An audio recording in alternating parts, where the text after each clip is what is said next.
Welcome everyone. We're here today with Father John Wachowicz, a priest of the Diocese of Rockville Centre in Long Island. And we're going to talk a little bit about Franciscan and Thomistic philosophy. Father Wachowicz, welcome. Thank you for having me. Happy to be here today.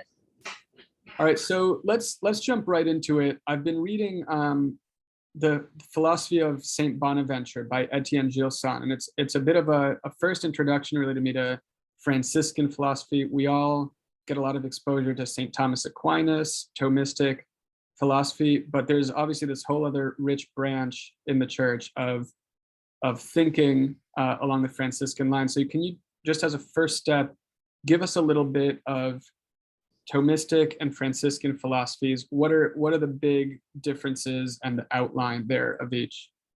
Absolutely, yes. So my own sort of love affair with Franciscan thought really began in college. At Fordham University, I was taking a metaphysics class with Father Joseph Katursky, who was a wonderful Jesuit of happy memory. And he was viewing things through a Thomistic lens. And in one of the books, there was a reference to a Duns Scotus. And I sort of was intrigued by what was going on there. And I went down that rabbit hole, and I've never come out very happily. So what I will say is, in terms of broad overall trends, I think it was Father Gregory Pine on Pints with Aquinas had a wonderful image of the difference between sort of the Dominican and Franciscan charism, even before you get to the intellectual stuff, which is that the Dominicans follow the rule of Dominic, and the Franciscans, each Franciscan wants to be Francis and imitate Francis. And I think that sort of plays out in the intellectual traditions as well, because there is a school called Thomism. There is the authority of St. Thomas Aquinas, and everything within that flows from sort of the Summa Theologiae, the Summa Contra Gentiles, the other stuff along the way, with some bickering about what his real position was. I would say in terms of Franciscan thought, Bonaventure was a full-on Platonist. Duns Scotus is a very Platonic Aristotelian. Occam is an Aristotelian to the point of being a nominalist. And so there's this, there's a little more leeway. So it's tough to speak of just the Franciscan school in the same way that you wouldn't speak of sort of the one Franciscan order. You have the Franciscan family and a whole bunch of different orders trying to be Francis. And so too, you have the Franciscan tradition is very open to the great Franciscans who have come before them. That being said, there are trends sort of overall. And Bonaventure and Scotus, who really historically up until, from what I can tell, about the 19th to 20th century, particularly when the Scotistic Commission in the 1960s began, they were really read together.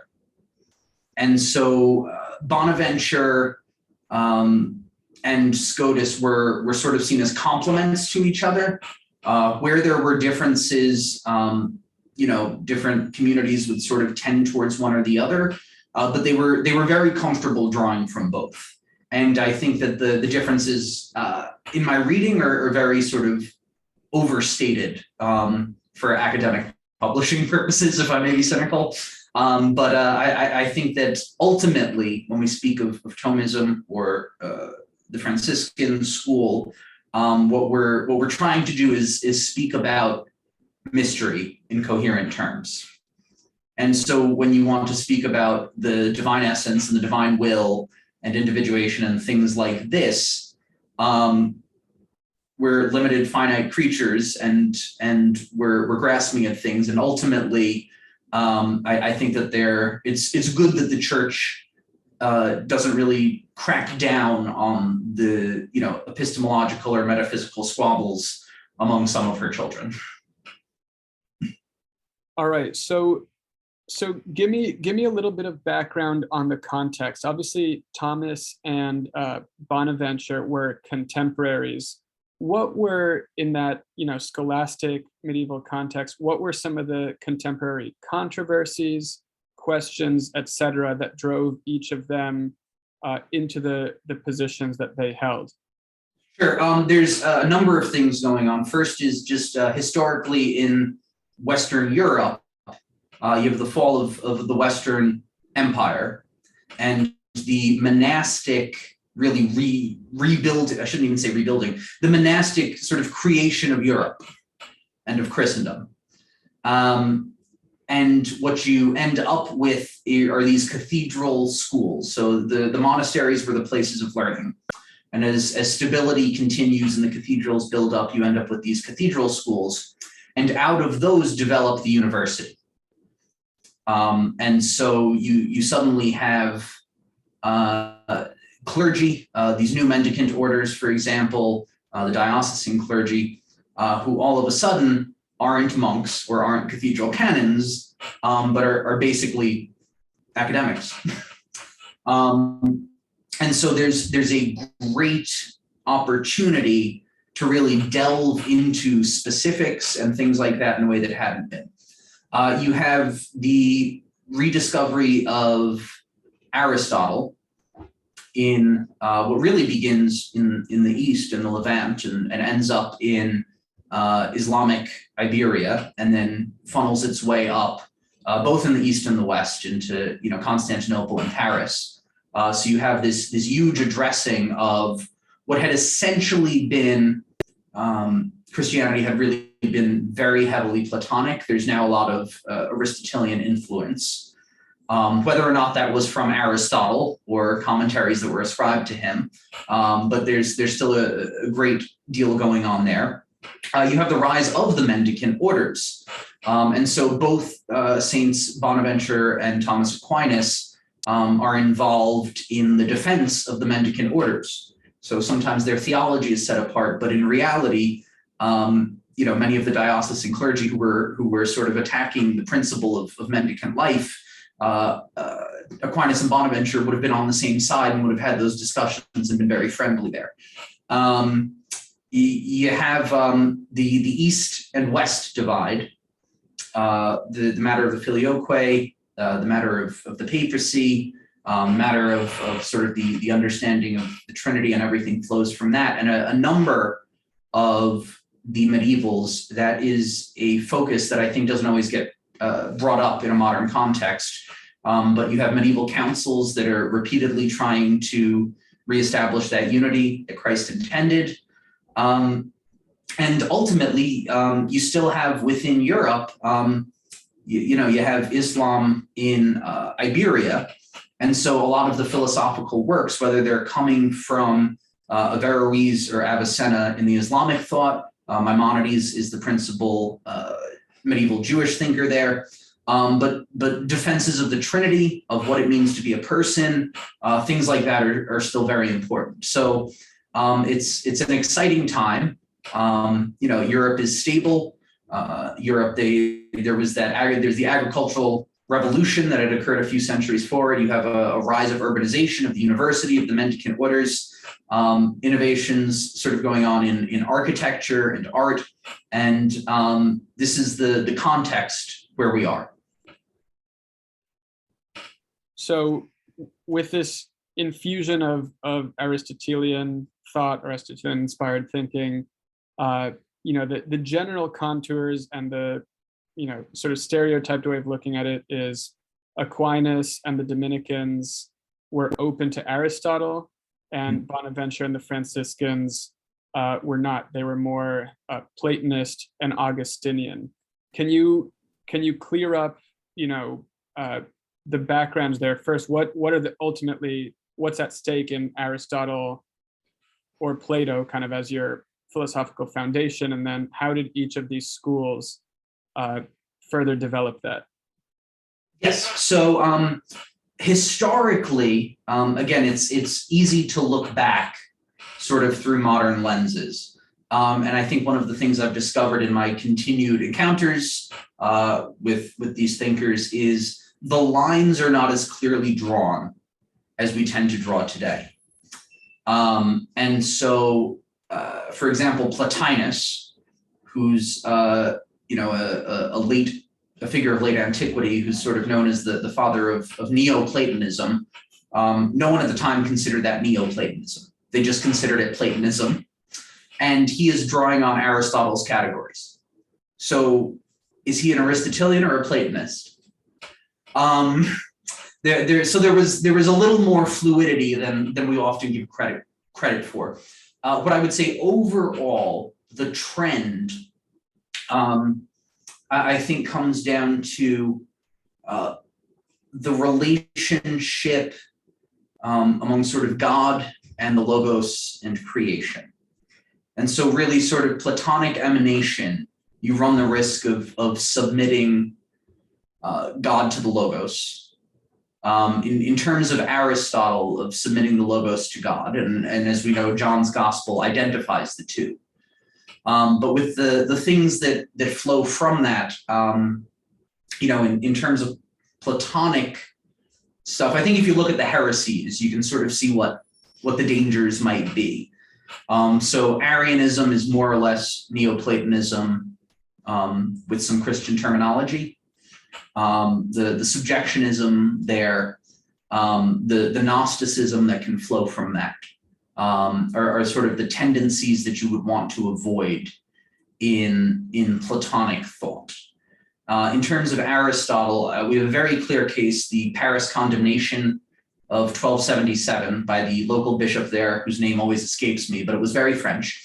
And but there were a number of principles that were condemned associated with Aristotelianism, astral determinism, for example, the notion that there is only one mind. So speaking of God's role in the agent intellect, a tendency could be that there's one mind and that we don't really have our own. It's really not until the Aristotelian resurgence that you end up with nominalism. And you have a great rebirth with everything that's flowed from that in terms of atomism. And I think those are sort of the dangers of each school. Was that your whole question?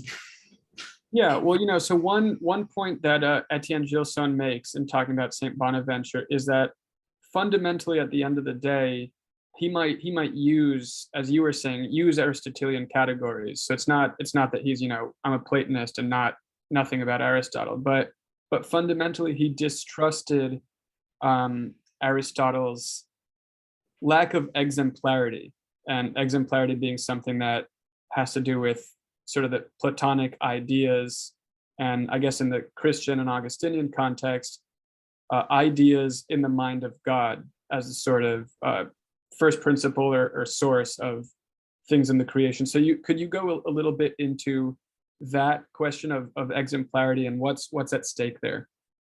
Sure. So it's when we look at the medieval proofs of God, or we'll go back to Aristotle. Obviously, God as final cause. So Aristotle speaks of the four causes. So the final cause, the purpose of things, is they're ordered towards God and perfection and infinity.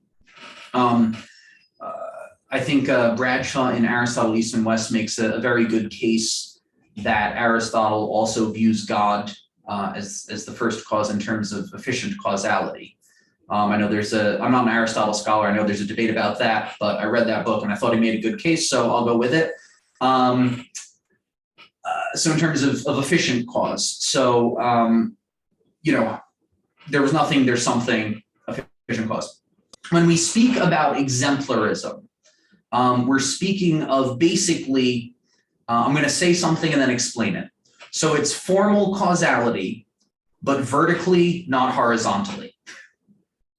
And what I mean by that is when we speak of a formal cause, so the form of matter, right? So the immaterial principle around which something material is arranged, we might think of a statue. So Michelangelo carves a statue. He has the idea of it in his head, the form of it in his head. And by his work, that becomes joined to the matter. And I would say that's horizontal. So you have Michelangelo, he does the thing, and on a timeline, you end up with this beautiful statue. And so that would be the horizontal. In terms of the vertical then, by what means can we say that the form exists? By what means can we say that it's beautiful? By what means can we say that it's true? By what means can we define its essence? And so it's really this sort of pouring forth from God. And so the beauty of the statue is ultimately, there's something about beauty which contains that statue. And so you have this, you might think of light going through a prism. And so you have a single beam, it goes through, and then it diverges into different things. And the initial beam of light is simple, and it's singular, right? And because it hits this prism, you have sort of this fractal going out, where now you have different sort of variations of light, which all originate with the original one. And so too, when you speak of something like beauty, you have that original beauty sort of, and it hits the particular, and there's this sort of emanation of, now the form is beautiful. And so the very notion of beauty itself, sort of the form or the ideal of beauty, contains in some way the beauty of that statue. And that's really the exemplarism. And so Bonaventure is afraid of losing that by flirting too much with Aristotle. So explain to me what he's worried about there. Why is that a concern with Aristotle? Sure, it's I think ultimately you end up back at Aristotle's conception of God, and you there are ways of not ending up a deist with Aristotle, but that is always one of the dangers. And I think that Bonaventure is sort of rightly looking at that, where you have this intellectualism, and the question you get sometimes with Aristotle is, if the intellect is primary, the understanding is primary, and God exists and he's already contemplating himself, why the heck would he create anything? And so the way Bonaventure views creation is, again, that striving to live like Francis is seeing God in all things. And he describes the created world, cosmos, apart from humans, as vestiges of God. So literally in Latin is footprints. So if you're walking through a muddy area, right, you leave your footprints behind. And the way that he really conceives of nature is it's a footprint with the foot still in it. So, the footprint is not the same as the foot, but it conforms to the foot. It reveals the foot. It says something about the foot. It points back towards the foot. And if the foot is still in it, then it really speaks to the active presence of the foot in the footprint. And so too with the world. This is how Bonaventure is seeing everything, is that God is intimately present. God is intimately upholding these things, that all of creation, even in a fallen world, is pointing back towards God. And so that presence of God is so apparent to him in his spiritual life, and in the lives of the saints, particularly Francis, who he's imitating, and ultimately towards Christ. Francis as this beautiful example of Christian living, but ultimately that it's all these things, that God is so loving and so generous and so abundant that he remains even in some way in his emanations and in his footprints in the world. And so all these things sort of come forth from God, and when we view them, they should return us to that source, leading us kind of through the vestiges back to him. Are there ways in which Thomas, how did Thomas handle this? Because I wouldn't think that you have the problem in St. Thomas Aquinas of not following the created world back to God. So how does he handle this differently from Bonaventure in using more of the Aristotelian tools? what I'd say is, I mean, these things are sort of very connected for all of them with other things. And it's the voluntarism of the Franciscan school, so the primacy of the will over the understanding. Whereas as for the Aristotelian school, and Thomas really holds on to this, it's very eudaimonistic. And it's sort of interesting because Bonaventure wants to hold on to the eudaimonism in a way that Scotus doesn't, and so there's always sort of this back and forth in the Franciscan school. But ultimately, is I would say with Thomas, he has the exitus and reditus. So the things come out from God, things are made to return to God. And I would say with Bonaventure, and I think with Scotus, is there's sort of a stop along the way. So there's the exitus, and then the vestiges and the image and the likeness that's very heavily emphasized in the sense that we're sort of actively striving. It's the actions that are the most important, and the love of the will rather than the perception of things or the understanding of things. And so really, and I will put on a caveat, when we speak of voluntarism, you might think back to Plato's Chariots, right? Where you have the driver, who's the nous, the soul, and then the passions sort of pulling on it. And you have the good horse and the bad horse, and they're fighting each other. Saint Anselm, who's really the father of scholasticism, describes this as the affection for justice and the affection for utility or pleasure. And what we want to make sure is that both of these affections of the will are synced up. And so what you end up with historically is, you think of Nietzsche with the will, or David Hume with the will, and there's no notion that the will itself is made for justice. So it's sort of just that pleasure or utility or whatever. And so when we speak of Franciscan voluntarism, it's not that sort of modern post-Enlightenment understanding of the will. It's a will that is created in God's image with that tendency, one of those tendencies or affections for justice as well. How about when we go to Duns Scotus? You mentioned a little bit of maybe there are, maybe there aren't big differences between Bonaventure and Scotus. What's the big contribution with Scotus, and why is his work still relevant today? It's interesting. I was reading some commentary on Deleuze a little while ago, and Scotus comes up there as one influence. Heidegger, before he lapsed from the faith, when he was still young and writing his dissertation, he was working with Scotus, and I think a lot of the Franciscan stuff really shines through in his philosophy in an albeit secular and deficient way. St. Edith Stein, for example, when she speaks about individuation, is drawing on Scotus. So he still pops up quite a lot. And it's one of those things where he's drawing on a Franciscan tradition, while albeit not very long, that is already very rich.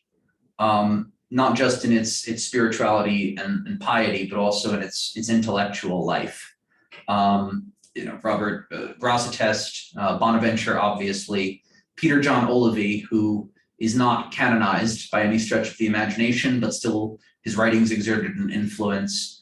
Matthew of Aquisparta. I mean, just these different figures that he's walking into, and he's coming at it, I think, from a perspective where it's after the Paris condemnation of 1277.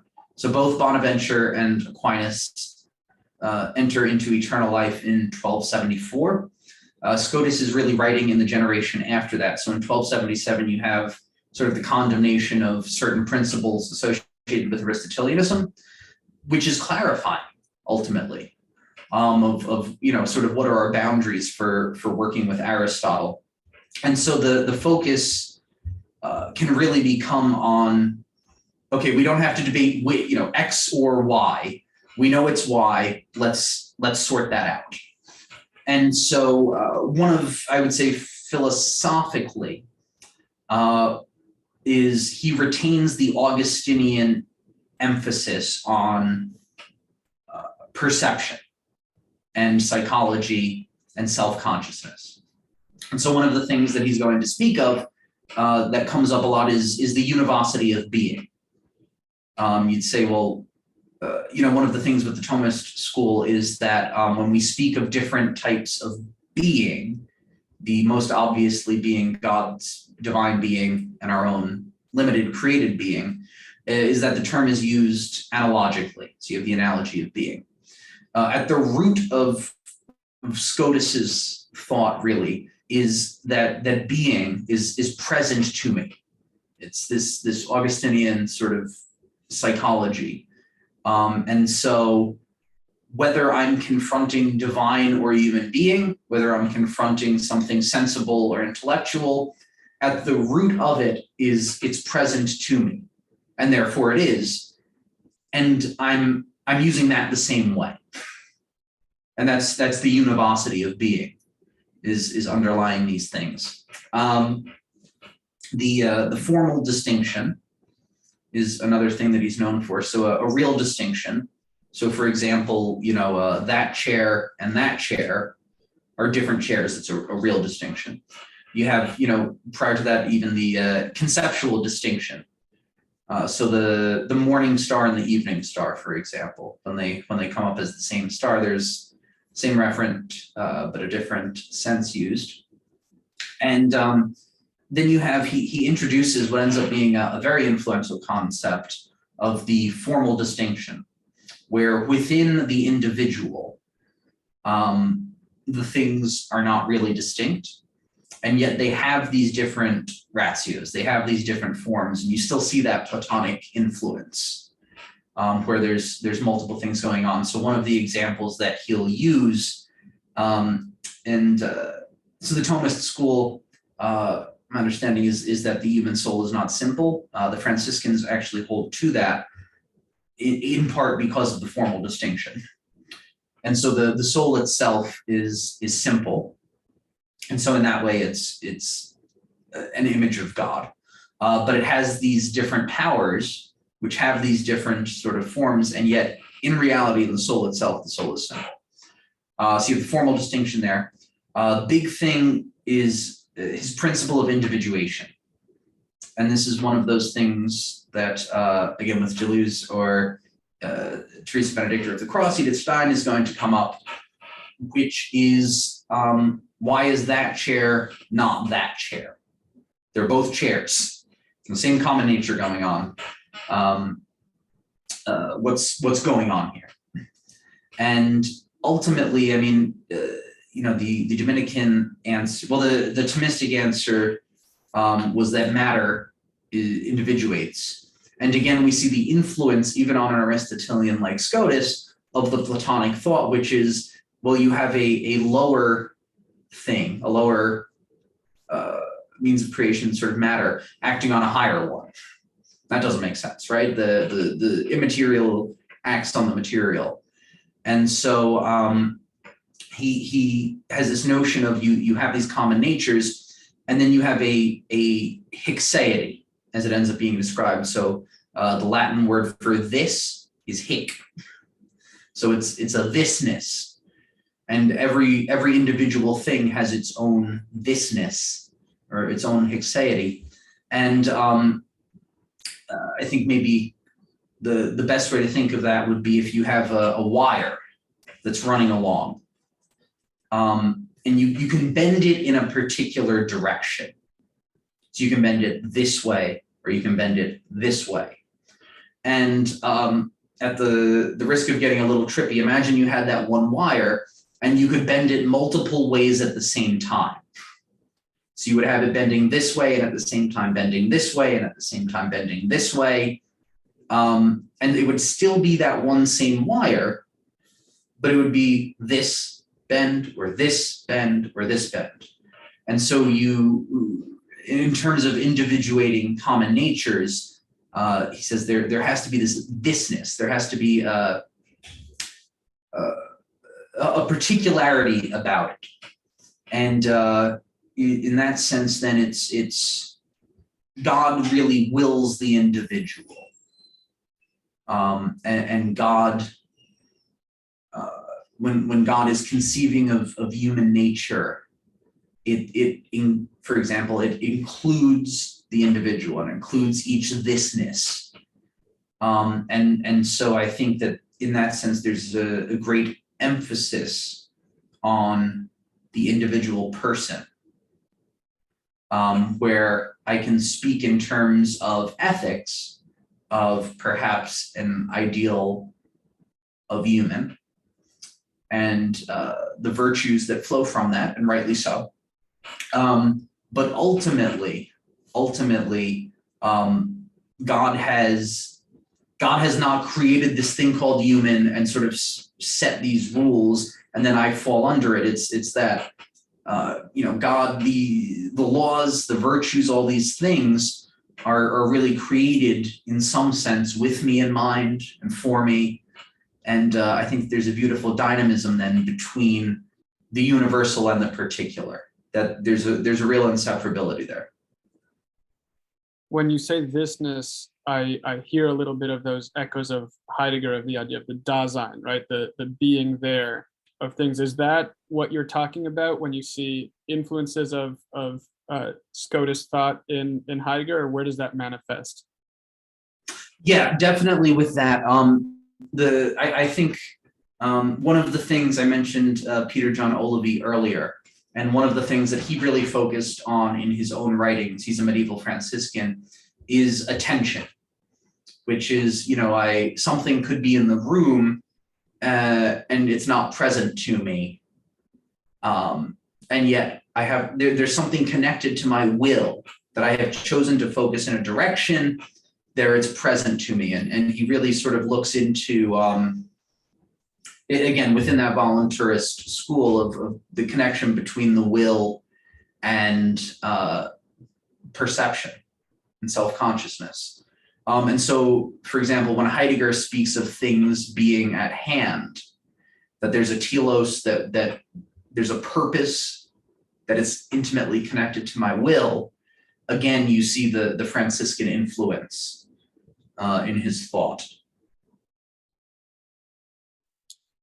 You also mentioned before sort of the simplicity of the soul, as I guess the compound nature of the soul. There's also the element here of the univocity of being. In the Thomistic tradition, the big thing is the analogy of being, if I'm not mistaken. Am I breaking those down correctly in terms of? Yes, I mean, if I wanted to be flippant about it, I would say in terms of analogy that the Dominicans are obsessed with making distinctions, but I'll be kind. And I think one of the things that's really emphasized is that the connection between being and unity. In the Franciscan school, everything that's present to me is present as one. Each individual thing is present as unity. My whole, sort of what Kant would describe as the apperception of my own self-consciousness, I perceive as a unity. Obviously, it wouldn't go about it the same way as Kant, but when being is present to me, in some way it is always unity. Obviously, as a mirror of sort of points to monotheism anyway, but a real emphasis on unity, I think, is one of the things among the Franciscan school. Do you think that again, the Franciscan school is diffuse, but do you think that there's something unique and special that Franciscan philosophy has to bring to bear in the context of Catholicism engaging with the modern world, modern philosophy? If so, what is that? Yeah, I think sort of on a meta level, is that I have no problem with people being Thomists. I have no issue with Thomism. When I need a definition of a virtue, I'm running to the Summa. He says it so well. I don't like this notion of hard, fast opposition. What I will say is I think that particularly for intellectually minded non-Catholics, that having those other options, that very often it's presented as Thomism is the church and the church is Thomism, is not helpful. And there was not only stuff before Aquinas, there's stuff after Aquinas. And excuse me 1 second. And so really, you look at John of the Cross, for example, St. John of the Cross, great Carmelite mystical writer, who's drawing on Aquinas and yet also seems to sort of be a voluntarist. And then you have, Suarez, and again, he's quoting Aquinas all over the place, and yet is essentially a nominalist, which Aquinas wrote against. And so historically, there was this real, I think even within the Dominican school, probably not as much as you would find with the Jesuits or Franciscans, for example, but there was a little more liberality than there is now. I think in the 19th century, when you had in 1879, when Pope Leo XIII promulgates Aeterni Patris, which is the encyclical in which he calls for rediscovery of scholasticism, particularly Aquinas and Bonaventure, which everyone leaves out. But he really has this great emphasis on Aquinas, and the reasons he gives are legitimate for sort of the ease of reading him, the depth of his thought, things like that. I'm not sure that he has ever excluded anyone else. So it was, all right, we should be looking to Aquinas and Bonaventure. I'm going to say good things about Aquinas. And somehow that was taken as we can ignore everyone else. And I don't think that's the trick. And I think looking at the phenomenology of the 20th century, even in Catholic circles, St. John Paul II, great example, of someone who falls within that phenomenological tradition. Edith Stein's another one. Dietrich von Hildebrand, who I have a few of his books. In one of them, he basically says, I'm a Neoplatonist. And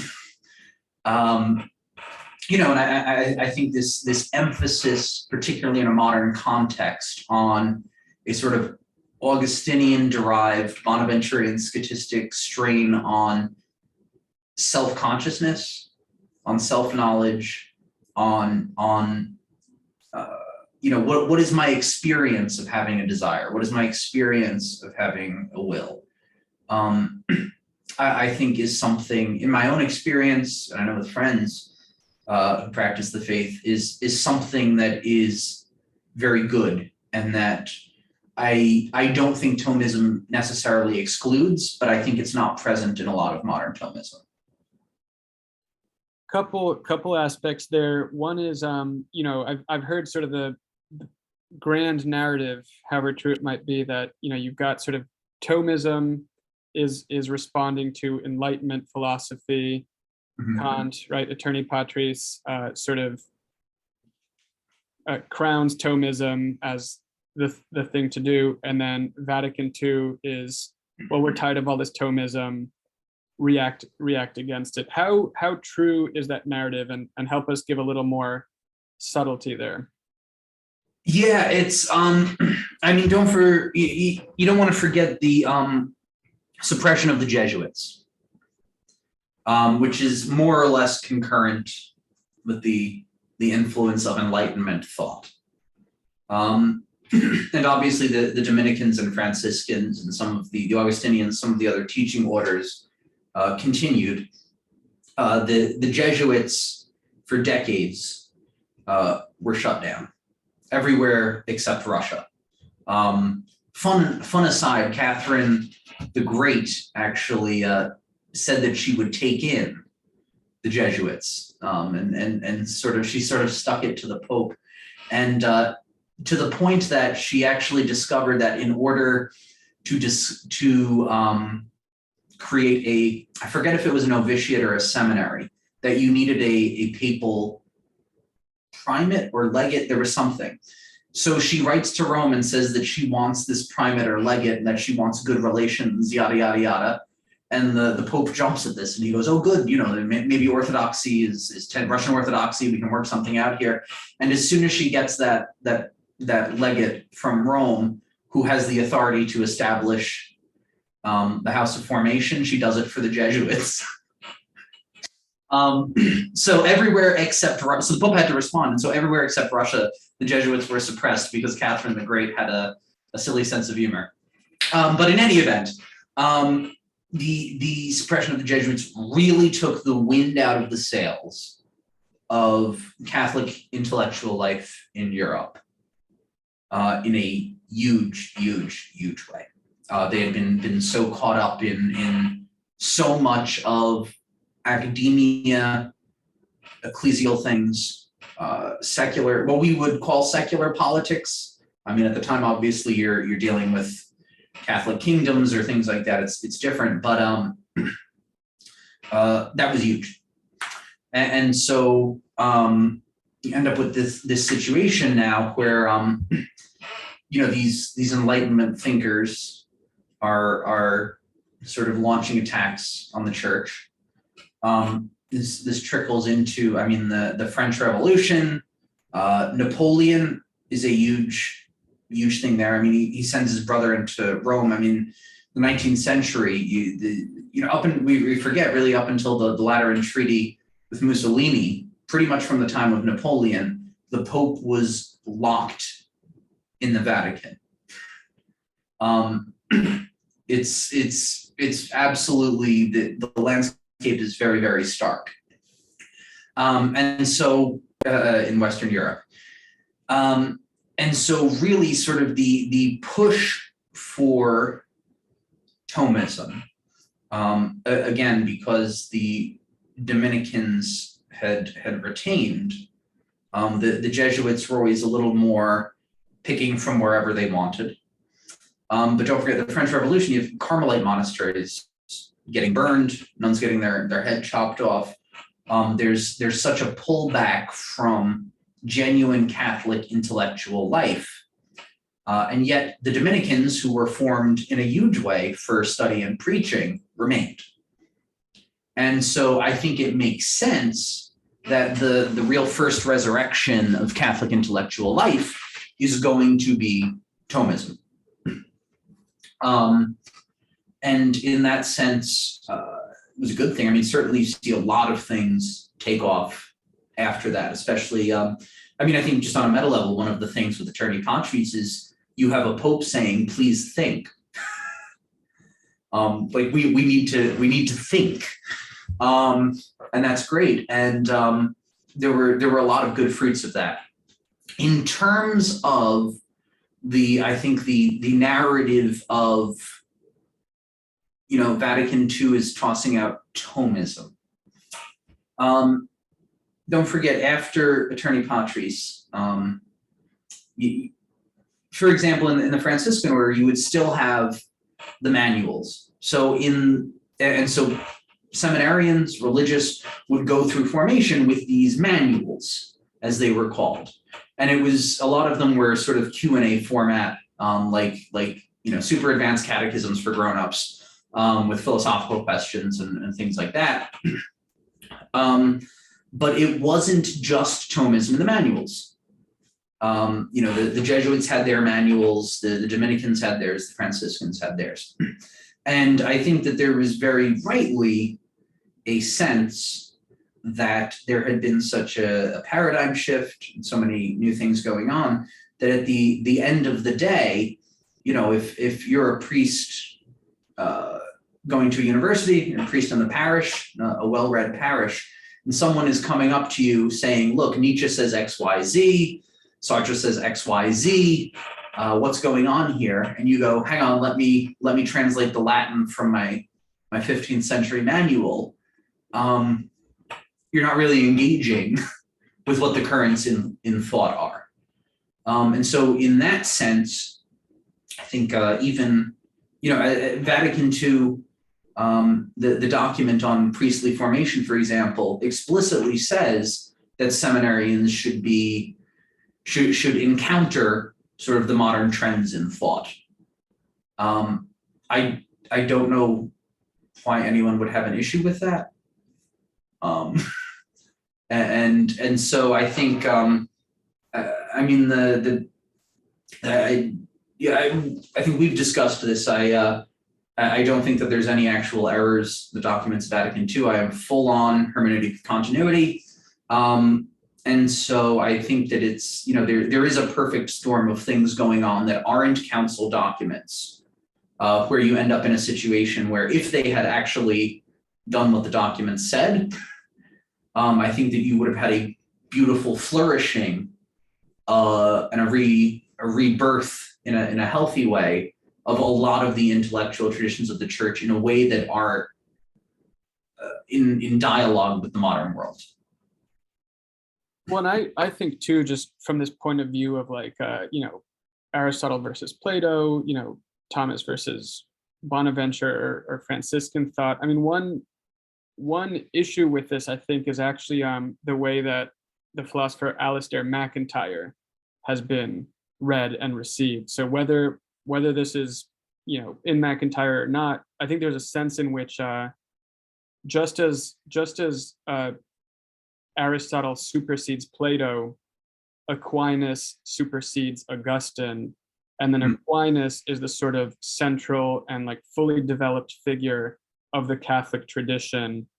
Modern philosophy is an attempt to find a replacement for Thomistic Aristotelian virtue, ethics, and teleology, and it's just one subsequent failure after another, whether Kant, Hume, or modern management theory. They're all attempts to replace that Thomism, whereas I think a more accurate understanding of the classical tradition is that it's not so much that Aristotle supersedes Plato or Aquinas supersedes Augustine, as they're all sort of part of a tradition, and that you need the Platonic thought and the Aristotelian thought for sort of a complete account, but there can be a way in which, as you explained before, Thomism is the church. Thomism is the option for the church, and there's not this sense that it's a good thing, and it's one good thing among a collection of good things within the storehouse of wisdom. Yeah, I wonder how much consumerism plays into that, where it's like, if you go out and you want to get a Pepsi and someone's first thing is, you don't like Coke, or someone watches, even the news channels is, depending on what news channel you watch, it says more about who you hate than who you like, or what you actually think. And so, this is obviously going to sort of trickle into the church mentality of now. It's, well, we have these options, and it's, well, which one's good and which one's bad? Which one do I like better? And it's like, dude, like Aquinas is a doctor of the church. Bonaventure is a doctor of the church. Augustine is a doctor of the church. Blessed John Duns Scotus is blessed. And I have some axes to grind as to why he's not canonized yet. All of them wear white habits. And, at the end of the day, like, you're dealing with saints and like people who are holier than you are and smarter than you are. And I think coming at this whole thing with a little bit of humility wouldn't kill anyone, and not treating it like, like a two-party system with an election. It's I think in my own life of the holy people I've known and the things I try to learn from them, and not all of them had the same views on everything. And I'm cool with that in my spiritual life and in my social life. I should certainly be cool with it in my intellectual life. I think that there's just a lot of hysteria around it that doesn't need to be there.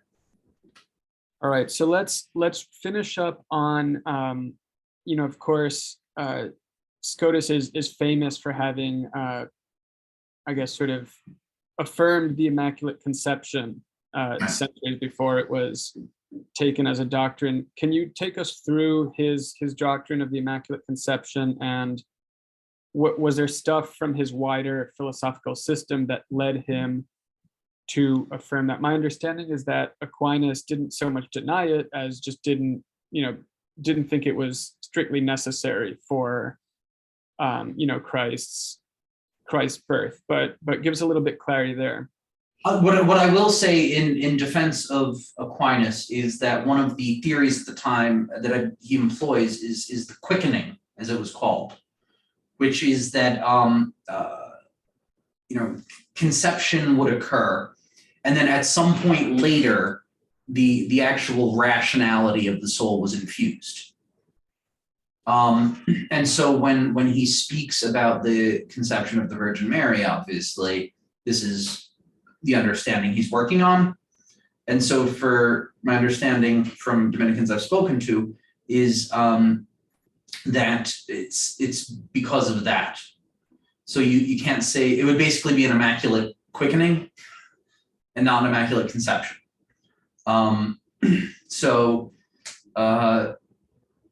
That's my understanding there. It's interesting I think what I've noticed, the geographic connection is that, Scotus goes down to Paris, and he's coming from Scotland and England, where there were already feasts of the Immaculate Conception. And Aquinas and Bonaventure are coming up from the Italian peninsula, where there is no such thing. And so sort of both of them are appealing to liturgical tradition in their own way. But really, in terms of the Immaculate Conception, it's immensely connected to Scotus's understanding of what's called the absolute primacy of Christ. And so Anselm had brought up in Cur Deus Homo, why did God become man? And Anselm's answer was because of the fall. So the Logos takes on a human nature because of the fall. Aquinas also holds that position. But there were debates over that, and the opposite side of that, what gets referred to as the absolute primacy, really becomes the Franciscan thesis, which is that apart from the fall, Christ would have become human. And this actually, it's funny, it manifests in Scotus's epistemology when he speaks of the faculties for the beatific vision, and describes them as connatural to humanity. So the Dominican thesis, there's this sort of additional thing infused for the light of glory, whereas for Scotus, we already had that capability. But his take is essentially, as Paul says, that all things are created through him, for him, and in him, and he's speaking of Christ there. And so the incarnation, you see precedents for this in a lot of the Eastern Fathers as well, is that the incarnation would have occurred regardless of the fall. And it is, again, the interplay, we see it now with the Hixiety and common nature thing, is that the individual and the universal always fit together in the mind of God, right? And so human nature itself then is made sort of with Christ in mind, and for Christ and in Christ and through Christ. And so flowing from that, then if Christ is foreordained from all eternity to take on that human nature, and that's done by generation, then you need someone to give birth to him, and that's Mary. And so the Franciscan thesis was that from all eternity is that Mary was ordained to be the mother of Christ. When it was defined, it was not defined in as strictly those terms as to directly insinuate the absolute primacy of Christ. but that from the Franciscan view, that is, it's intimately connected to each other. Very interesting. Well, like I said at the beginning, part of the point here is, I think at least in the English-speaking world, we have been blessed with a lot of resources to accessing Thomas and the Thomistic tradition, but an equally rich part of the faith in the Franciscan tradition, I think, is not as well known, not as well studied, not as well read. So if people wanted to delve into that a little bit, where should they begin? Maybe in ways that are accessible and don't involve digging up, old Latin tomes or something like that. Where can people get good exposure and then gain the confidence to go deeper from there? Oh, would that we could all dig up the old Latin tomes. I would say, for first of all, for Bonaventure, what I'd say is, so the Classics of Western Spirituality series, the one on Bonaventure, it has the soul's journey into God, or the journey of the mind into God, where you're going to see his notion of, he really picks up, I would say, what Dionysius or Cassian are talking about in terms of divine ascent. But he does it not by looking out, but by looking in. And so the soul itself, in reflecting on those vestiges and reflecting on its own powers and reflecting on God himself, is ultimately going to move into God. It has the Tree of Life, which is a beautiful series of just reflections on Christ. Then it has the Life of Saint Francis. And so I would say, again, with Bonaventure, it's primarily, even his philosophy, his epistemology is all pointed toward mystical union with Christ. And so I think where I would start with the Franciscan thought is sort of praying with the Tree of Life, sort of meditating on the soul's journey into God. That's really where I'd say to start there. Scotus is the quintessential academic. You are not going to find anything like that. Aquinas himself left behind beautiful spiritual writings. Scotus died young. He died in his 40s. And so even among his works, there's still debate among Scotus scholars as to where the more mature or less mature thought is, and where he would have ended up. I would say the best resources I have found for that have been written by Sister Mary Beth Ingham. So there's she has one on his philosophical vision, she has one on his ethics, she has one on a general introduction. But I would say that Sister Mary Beth Ingham is a very, very clear, very accessible, and without substituting content. It's a great introduction to Scotus. Great. Well, thank you. Really appreciate you coming on. Thanks for having me. Always good to see you.